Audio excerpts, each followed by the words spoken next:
আমাদের প্লেলিস্টে যতগুলো গান আছে প্রত্যেকটা গানই কিন্তু আমাদের জন্য কিছু না কিছু মিনিং হোল্ড করে। এবার তার মধ্যে প্রেমের গান যদি থাকে তাহলে তো আর কোনো কথাই নেই।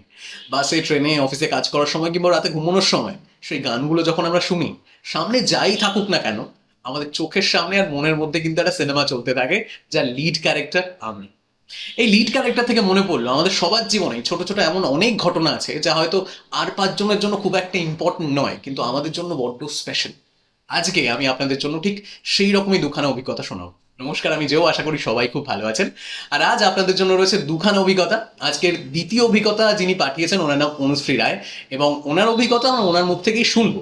আর আজকের প্রথম অভিজ্ঞতা আমার জন্য খুব স্পেশাল, কারণ সেই অভিজ্ঞতা আমার এক বন্ধুর।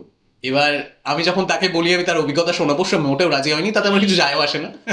তারপরে আমার স্ত্রী তার অভিজ্ঞতাটা একটু গুছিয়ে লিখে দিচ্ছে সো দ্যাট আমি আপনাদের শোনাতে পারি। আজকের এপিসোড শুরু করছি আমার সেই বন্ধুর অভিজ্ঞতা দিয়ে। প্রথমে আপনারা সেই অভিজ্ঞতা শুনুন এবং তারপরে আমি আপনাদের বলছি কেন সেই অভিজ্ঞতা আমার জন্য খুব স্পেশাল। চলুন। আমার নাম তন্ময়। আজ আমি আপনাদের আমার জীবন থেকে একটা অভালোবাসার গল্প শোনাতে চলেছি। আমি তখন ক্লাস 10-এ পড়ি। চুটিয়ে প্রেম করছিলাম একটা মেয়ের সাথে। গল্পের স্বার্থে ধরে নিলাম তার নাম অনারকলি। তো এই অনারকলি আমার থেকে এক ক্লাস ওপরে পড়তো, মানে 11-এ। তার আর আমার বয়সের মাঝখানে 3 মাসের তফাৎ ছিল। তাই আমি মনে মনে ভেবেই নিয়েছিলাম যে বাড়িতে মানাতে খুব একটা ঝক্কি পোহাতে হবে না, 3 মাসেরই তো ব্যাপার। হ্যাঁ, জাজ করছেন করুন, কিন্তু আমি বস খাঁটি লয়াল। সম্পর্ক যে বয়সেই করি, একদম বুড়ো হয়ে একসাথে ওই বার্ফি সিনেমার মতো হাতে হাত দিয়ে পরলোকে পাড়ি দেওয়া পর্যন্ত একেবারে সবটা ইম্যাজিন করেই এগোই। তা যা বলছিলাম, অনারকলির সাথে আমার প্রেমটা হয় ক্লাস 9-এর শেষের দিকে। বন্ধু মহলে সবাই কিন্তু আমায় বেশ সমীহ করেই চলতো। তাদের বৌদি সিনিয়র বলে কথা, তাই কোনোদিন কোনো কারণে যদি স্কুলের পর বা টিউশনের পর অনারকলিকে বাড়ি পর্যন্ত পৌঁছে দিতে না পারতাম, কোনো একটা বন্ধুকে তার পেছনে পাঠিয়ে দিতাম নজর রাখতে। না না, তার উপরে নয়, তার আশেপাশের লোকজন বা কুকুর বেড়ালের ওপর নজর রাখতে, যাতে তার গতিপথে কোনো উটকো অসুবিধা না আসে। এই ব্যাপারটা আমি তার অজান্তেই করতাম। তার নিরাপত্তার ব্যাপার তো আছেই, তবে এর পাশাপাশি আমার বন্ধুদেরকেও তো বোঝাতে হবে যে আমি কতটা কেয়ারিং বয়ফ্রেন্ড, আর তাছাড়া তাদেরও তাদের বৌদির প্রতি কতটা দায়িত্ব আছে। তারা খুশি হয়েই করতো এসব। এভাবেই চলছিল। আমার প্রি বোর্ড এক্সাম যখন দরজায় কড়া নাড়বে নাড়বে করছে, এমন সময় আমি লক্ষ্য করলাম অনারকলি যেন একটু কম কথা বলছে আমার সাথে কিছুদিন ধরে, সে ফোনেই হোক বা স্কুলের পর। আমি অভ্যেস মতো ভেবেই নিয়েছিলাম যে আমি হয়তো কিছু একটা ঘেটেছি, কিন্তু জিজ্ঞেস করাতে সে বলল সেও একজন অ্যাসপায়ারিং কেয়ারিং গার্লফ্রেন্ড, তাই আমার যাতে প্রি বোর্ডের আগে পড়াশোনায় ডিস্ট্রাকশন না হয় সেই জন্য সে আমায় স্পেস দিচ্ছে। কিন্তু সে সময় স্পেস বলতে তো আমি শুধু মহাকাশে বুঝতাম, আর যেহেতু সে আমার মহাকাশের একমাত্র সূর্য, আমি একজন দায়িত্বশীল গ্রহ হিসেবে তার আগে পরে ঘুরঘুর করা তো ছাড়তে পারি না। একদিন সে জানালো যে এখন থেকে যেন তার টিউশনের পর আমি আর না আসি। আমি তাকে না করতে পারিনি, কিন্তু আমার জায়গায় কোনো এক নেপচুনকে পাঠাই তার পেছনে, আর সেই নেপচুনে সে আমায় জানায় যে আমার সূর্যের ওপর কারো একটা ছায়া পড়েছে।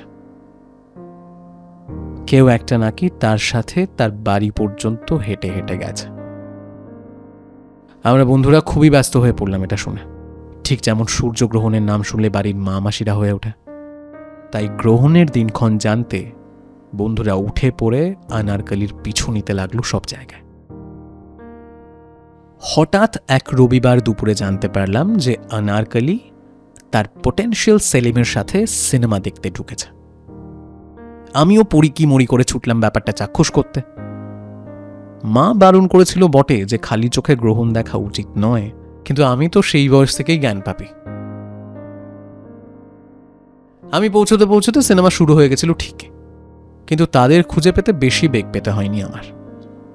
ওপরের 2 কোণায় চোখ বোলাতেই ডান দিকের কোণায় মেঘ ঢাকা সূর্য আমার চোখে পড়ে। এবার পৌঁছেতেও গেছি হাতে নাতে ধরবো ভেবে, কিন্তু অ্যাপ্রোচ কিভাবে করব সেটা ভেবে আসা হয়নি। আর সে সময় খালি চোখে গ্রহণ দেখেও শরীরটা কেমন যেন করে উঠেছিল। তাই কিছু না বুঝে আমি ঠিক তাদের সামনের খালি সিটটাতে গিয়ে বসি। ইন্টারভেল পর্যন্ত হালকা ফিসফিস শুনতে পাচ্ছিলাম ঠিকই, কিন্তু পেছন ফিরে তাকাইনি।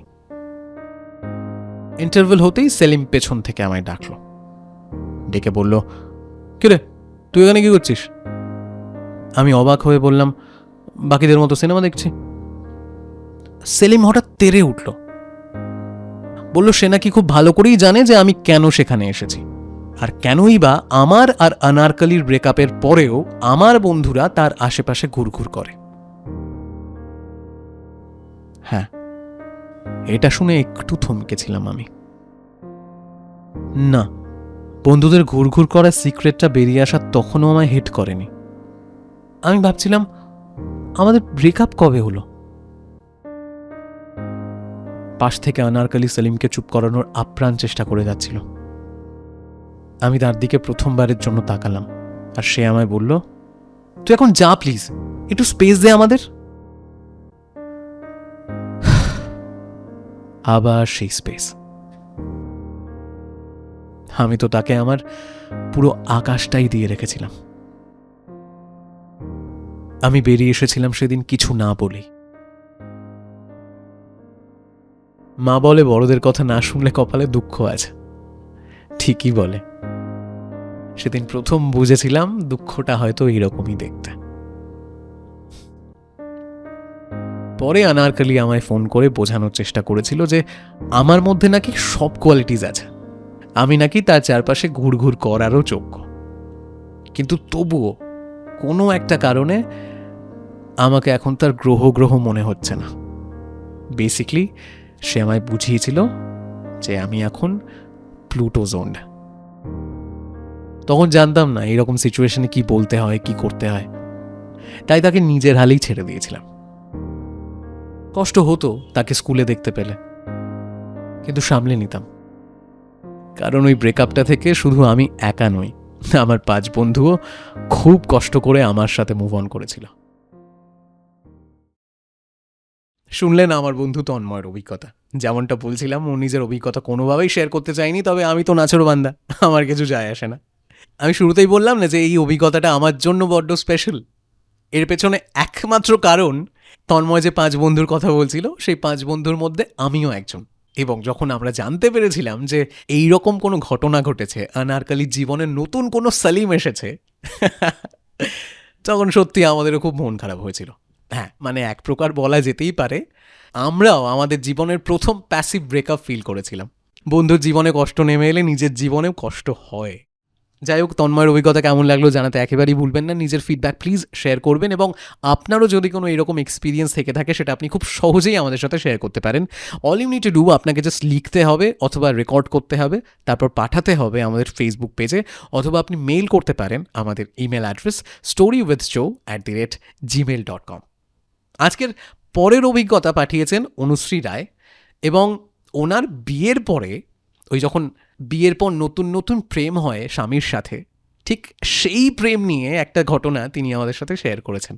আমরা অনুশ্রীর অভিজ্ঞতা ওনার মুখ থেকেই শুনে নেব, চলুন।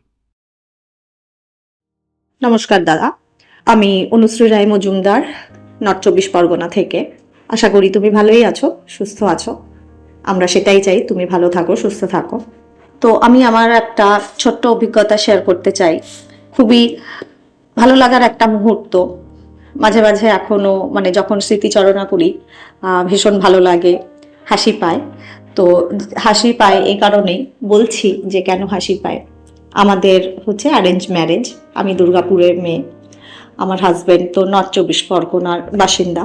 তো আমাদের যখন অ্যারেঞ্জ ম্যারেজ হয়, মেয়ে হিসাবে বাবার কাছে বা মায়ের কাছে আমার একটাই ইচ্ছা প্রকাশ করেছিলাম যে যার সাথেই আমার বিয়ে হোক না কেন, তার নামের ফার্স্ট লেটারটা যেন এ দিয়ে হয়।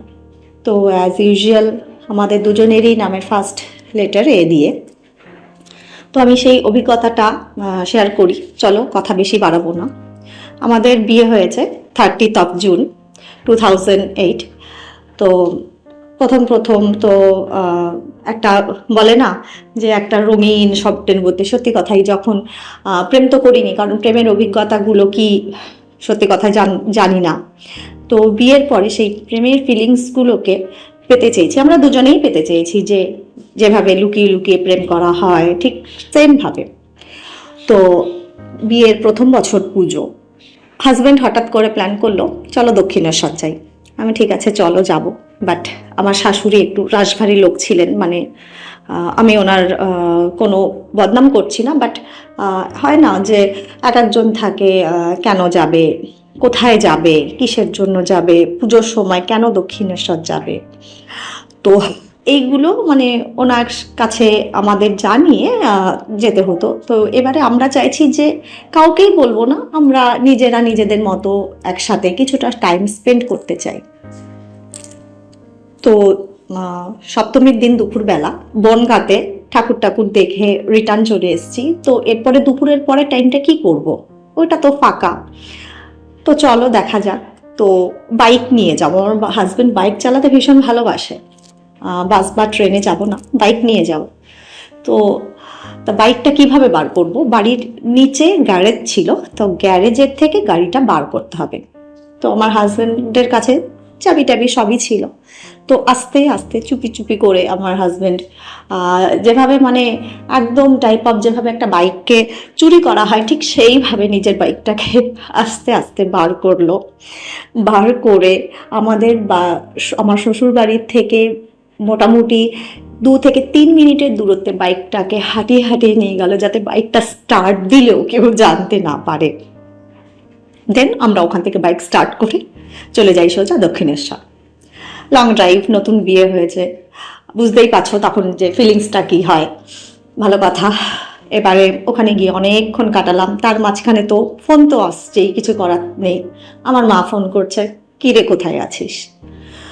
বলতে পারছি না কোথায় আছি, কিন্তু লাস্ট মোমেন্টে বললাম যে হ্যাঁ আমরা দক্ষিণেশ্বরে আছি। ভালো কথা, আমার মা বুঝে গেল যে আমি চুপি চুপি আমরা দক্ষিণেশ্বরে টাইম স্পেন্ড করতে গেছি, সেটা আমাদের এই বাড়ির লোকেরা কেউ জানে না। তো মা বললো ঠিক আছে প্রেম করছো করো, বলে ফোনটা কেটে দিল। ভালো কথা। মোটামুটি আমরা ওখান থেকে আবার 7:30-8টার সময় আমাদের আবার জার্নি স্টার্ট করলাম। তো বাড়িতে আসার সময় আস্তে আস্তে চুপি চুপি আমার হাজবেন্ড বাইকটাকে গ্যারেজ করবে, ঠিক সেম টাইম আমার শ্বশুর মশাই সামনে এসে উপস্থিত। আমার বর তখন হাসবে না কাঁদবে আমিও তো বুঝতে পারছি না আমি কি বলবো, কার হয়ে কথা বলবো, আমার হয়ে বলবো আমি আমার বরকে বাঁচাবো না আমি আমার নিজেকে বাঁচাবো। আমিও তখন ভেবাচাকা খেয়ে গেছি রীতিমতো। আমার শ্বশুর মশাই বলছে যে বাইক নিয়ে কোথায় গেছিলি, কোনো অ্যান্সার দিতে পারছে না। কোথায় গেছিলাম, তোরা বনগা থেকে কখন আসলি। বুঝতেই তো পারছে, কারণ অ্যাট দ্য মোমেন্ট আমার তোমাকে জানিয়ে রাখা ভালো আমার শ্বশুর শাশুড়িরও কিন্তু লাভ ম্যারেজ। তো উনি ব্যাপারটা কিছুটা বুঝতে পারছে, কিন্তু চাইছে আমরা ওনার কাছে কনফেস করি। তো তখন বলতেই হলো যে আমরা দক্ষিণেশ্বরে গেছিলাম এরকম। তো শ্বশুর আর কিছু বললো না, দোতলায় চলে গেল। তো তারপর থেকে আর যাই হোক মানে দূরে কোথাও যাব মিথ্যা কথা বলে বা বলবো না সেরকম না, বলেই যেতাম, শাশুড়ি মা বুঝতেন ঠিক আছে। তো চলো, তারপর থেকে আর কোনো প্রবলেম হয়নি। তারপর থেকে ছোট্ট ছোট্ট একটু একটু করে প্রেমের প্রচুর গল্প, বরকে মানে বিয়ের আগে গার্লফ্রেন্ড সেজে ভ্যালেন্টাইন্স ডেতে একটু মেন্টালি টর্চার করা। তারপরে আমি সেই যে মেয়ে মানে আমি ওর বউ, আমি মানে সে নয়, আগের সেই লাভার নয়, তার সেই রকম টাইপের কিছু একটা মজা করা। আর রোজ ডেতে রোজ দেওয়া, প্রচুর প্রচুর আমাদের এরকম ছোট ছোট অনেক কিছু মুহূর্ত আছে যেগুলোকে এখন ফিল করি, স্মৃতিচারণা করি। খুব ভালো লাগে যখন 2008, 9, 10 ওই সময় কখনো মাইন্ডটা চলে যায় এখনকার ইয়াং জেনারেশনকে দেখে, খুব ভালো লাগে। তো এটাই ছিল আমার ছোট্ট আমাদের ভালোবাসার গল্প। Thank you. শুনলেন অনুশ্রীর জীবনের অভিজ্ঞতা।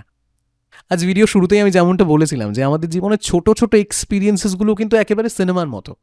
আমরা সারা জীবন সেগুলো মনে রাখতে চাই এবং বারবার ফিরে পেরে সেগুলো বাঁচতে চাই। শুনলেন আজকে একটা ভালোবাসা এবং অভালোবাসার গল্প। আমি শিওর আপনার জীবনেও এরকম কোনো এক্সপিরিয়েন্স আছে, যদি থাকে আপনি প্লিজ আমাদের সাথে শেয়ার করুন। এবং কীভাবে শেয়ার করবেন আমি আবারও বলছি, আপনি চাইলে লিখতে পারেন অথবা রেকর্ড করতে পারেন এবং সেটা পাঠাতে পারেন আমাদের ফেসবুক পেজে, অথবা মেইল করতে পারেন আমাদের ইমেল অ্যাড্রেস storywithjoe@gmail.com। এছাড়াও আমাদের ইউটিউব চ্যানেলের পাশাপাশি আমাদের ফেসবুক পেজেও কিন্তু এরকম বিভিন্ন অভিজ্ঞতা শোনানো হয়, আপনি চাইলে আমাদের ফেসবুক পেজটাও ঘুরে দেখতে পারেন। আশা করি আজকের এপিসোড আপনাদের ভালো লেগেছে। ঠিক এরমভাবেই আরও একটা ভিডিও নিয়ে হাজির হব আগামী শনিবার দিন। ততক্ষণ নিজের খেয়াল রাখুন, নিজের ফ্যামিলির খেয়াল রাখুন, বেশি করে জল খান, কোনোভাবেই নিজের বডিকে ডিহাইড্রেট হতে দেবেন না, সবচেয়ে ইম্পর্ট্যান্ট, মিস মি। বাই।